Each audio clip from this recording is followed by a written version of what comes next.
Hi, my name is Anthony, aka Vooch. And I'm his wife, Angie. And this is the Slow to Speak with Vooch podcast. At different times in our lives, we are faced with loss of different kinds, whether the loss of someone we love or something we hold dear to us. When supporting the griever, it is hard to know what to say or what to do. Well, I'm excited for this season on Slow to Speak with Vooch podcast. My wife, Angie, and I will be discussing some suggested etiquettes when supporting a griever. Over the past 10 years, I have experienced so many losses: family and relative losses, friend losses, job losses, and health loss. Experiencing loss upon loss to me felt like a wave of water that just kept hitting my face to the point of leaving me breathless. In my experience with losses, I found that many were unaware of the proper etiquettes to use when supporting the grieving. So I was encouraged by a friend to write down my experiences. This led to family, friends, and me to write a book called Suggested Etiquettes for the Grieving. These suggestions are only a framework of ways to consider when supporting a person grieving any loss. These following podcasts are going to be with the authors of the book, so please enjoy.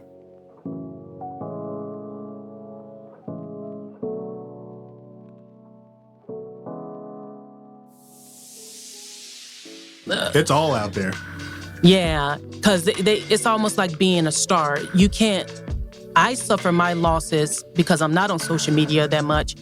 I suffer my losses outside of the public eye. Right.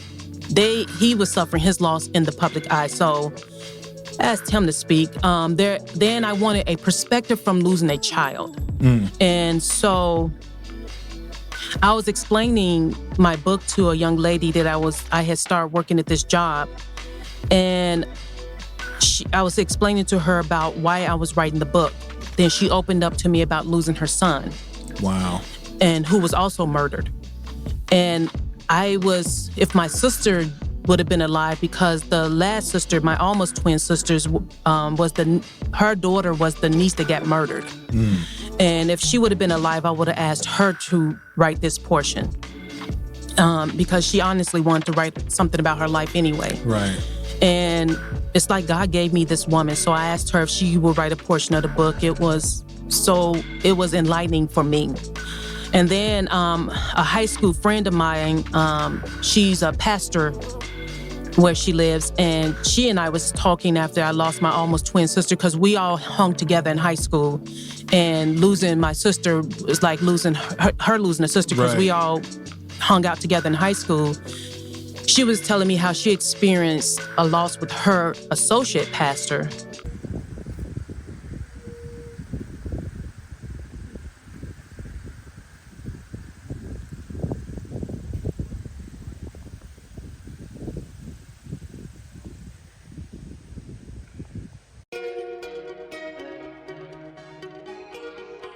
We usually say we're lost, but never say we want to be found. Disguises are a way of protecting ourselves. What if that's the real me? What if isolation creates the best creation? More notoriety, deeper sobriety. My greatest light was in the dark. My greatest darkness was from the light. When will the sun touch the horizon and the moon touch the sea? Who is Floyd? What is Floyd? Just what side are you gonna see?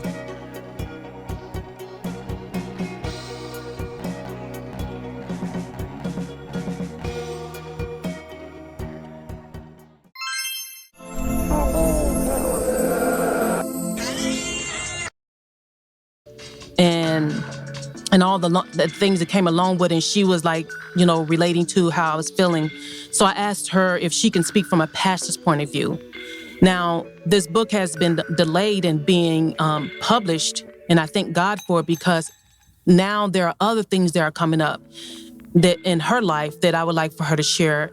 And one of them is she lost her mom to COVID-19. That was very hard, because her mom, we hung at her house. So her mom was like the mama of Big our Mama's group. house, sort of.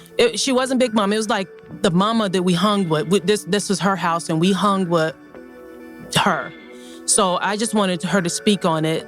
As we're doing this podcast now, we haven't gotten to the point where she's written her part or we talked about that. But I would love for her to speak on that as well. And lastly, my editor is a good friend who walked through everything with me from the first time I lost my family members to this day. And she's editing the book because she's an amazing reading teacher, amazing writer. And she also helps me remember a lot of stuff that I forgot because I don't remember a lot of things now. It's almost like having a baby. You know, I had our second child without medication, and I told you never let me have another child. You stuck to it, but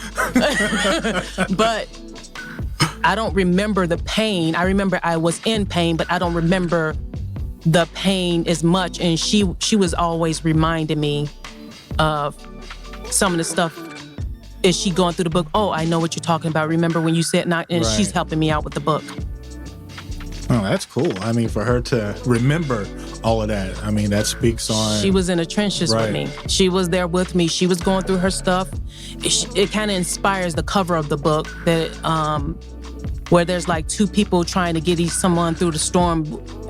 I don't know if it depicts this way to you, but it's like during those storm times, you're picking each other up and you're like, come on, let's keep going. We got to keep going. It's like when I think of her, I think of us both holding on to each other injured. And we're just keep picking each other with scriptures and prayer and talking to each other. I mean, she was that.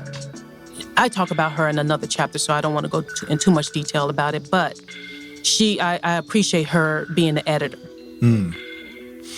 How long did it take for you to write this book? I know you got through the first 3 chapters and then compiling all these authors. How long did it take for you to get this book written? Our first I started in April of 2019. Our first draft was actually done. Everybody had a deadline in July. And it was one of those things where, again, as of this podcast, we're still working on it. But it was one of those things where I think it needed to be delayed because there was more needed to be said. No. Okay. So right now we're at 1 year and 4 months. That's still impressive. Okay. I mean, most people, it takes, several years, for a book to come out. But, And God's time is honestly all I can say. I try to keep that in the back of my mind. Right. In God's time. Now, what's the structure of the book as far as like the format?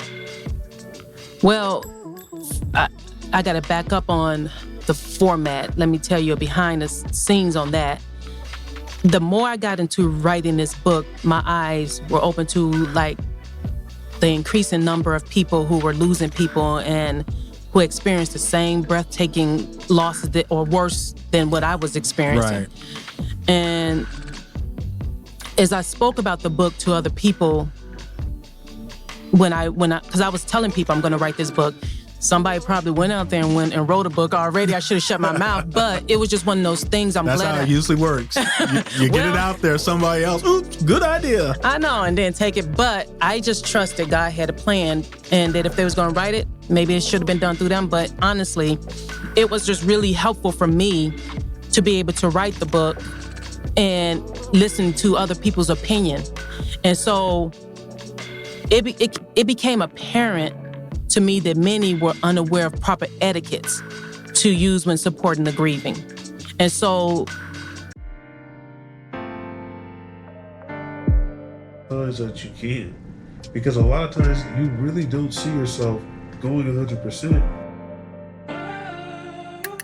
And I know you're an artist yourself, so I mean, this is better fit for you in that sort of realm.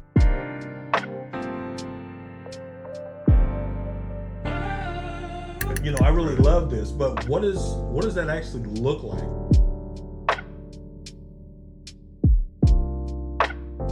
But have you made any visuals to go with those recordings? Have you done anything that you could really have done with that time and made more out of it? Have you recorded the session?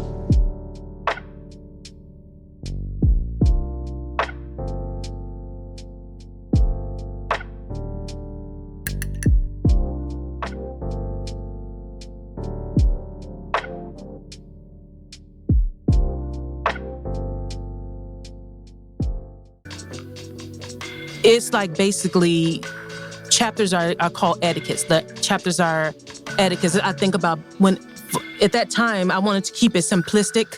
I wanted to make sure that those who are supporting the grievers can just get to the point and say, oh, that's what I need to do. Maybe they can get a little story in the middle and then in the end, just get some ideas to bounce off some suggestions. Right. But etiquettes, not chapters. Right. They're etiquettes. Okay. And so, and with each etiquette, there's a scripture.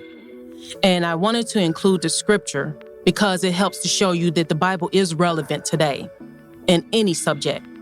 And even on the chapters that does not have a lot of scriptural base or Christian based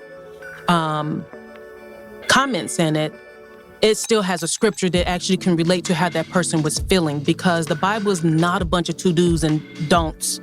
It's more of the attitude that, from what I understand, what God expects us to have and actions to consider when these things are going on. So each author shared their experience. All the chapters are they're not shared the same way. Some of us shared it in general, others shared in detail. But the point is to help the reader get a glimpse of what is going on in the griever's mind. And when they are especially when they are in the middle of their emotions that comes along with the loss. Gotcha.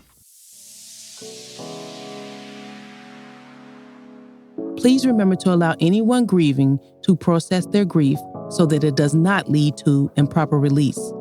This book and these podcasts are only to get the conversation started on etiquettes to use when supporting anyone grieving a loss.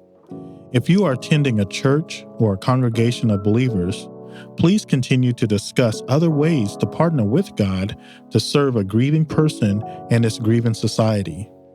Let's represent God in this matter. Let's display to the world a loving God, not a punitive God in this time of grieving.